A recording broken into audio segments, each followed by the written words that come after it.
Remand में रोता रोता बोला शहजाद, दुबई से लौटने के बाद यूपी में हमने बनाया था प्लान। योगी की कुर्सी नहीं, योगी की नींव हिलानी थी। रचा था स्लीपर सेल से भी बड़ा खेल। कौन है शहजाद का वो आका जिसने सीएम की ली थी सुपारी? एमपी पुलिस का रही तलाश। मध्य प्रदेश का शहजाद अली उत्तर प्रदेश के मुख्यमंत्री योगी आदित्यनाथ पर इतना बड़ा खुलासा करता है कि पुलिस इल्जाती है। आप भी सुनकर कहेंगे कि यूपी पुलिस को तगड़ा एक्शन लेना होगा, योगी की सुरक्षा बढ़ानी होगी। पहले दिन मुंह नहीं खोलने वाला शहजाद अपने रिमांड के आखिर यानी कि तीसरे दिन एक साथ सब कुछ बता जाता है।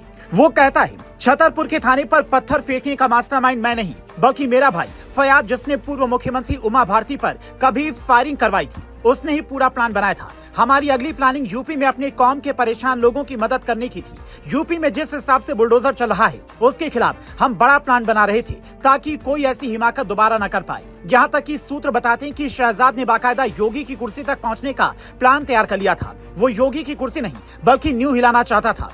जिस हिंदुत्व की राजनीति से योगी उठे हैं उसका जवाब देने के लिए शहजाद अपने लोगों को न सिर्फ एकजुट कर रहा था बल्कि भड़का भी रहा था। शहजाद के परिवार का कांग्रेस से तगड़ा कनेक्शन रहा है। कांग्रेस की यूपी में पकड़ तो अब पहले जैसे रही नहीं, लेकिन देश भर में कांग्रेस से किन लोगों का साथ दे रही है ये आप भी जानते हैं।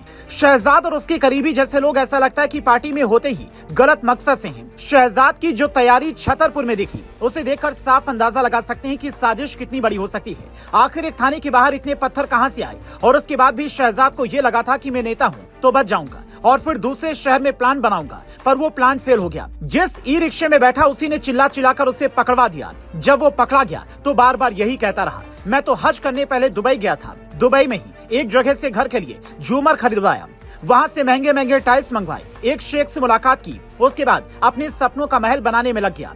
पर सपनों का महल पूरा बन पाता उससे पहले ही इतना बड़ा खेल हो गया कि न घर बचा न उसका दरवाजा।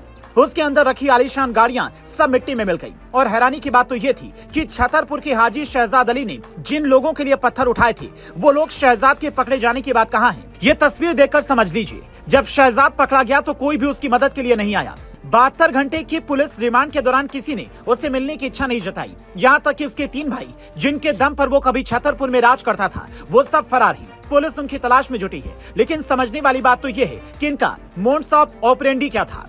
स्लीपर सेल से खतरनाक हैं ऐसे ग्रुप। इनके तार स्लीपर सेल की तरह कहीं से सीधे तौर पर जुड़े नहीं होते तो पुलिस पकड़ नहीं पाती। समाज के बीच में रहकर ही ये समाज को बांटने और युवाओं को भड़काने का काम करते हैं। ऐसे लोगों के आका हिंदुस्तान के बाहर होते हैं जो वहां से बैठकर इनका सारा प्लान बताते हैं।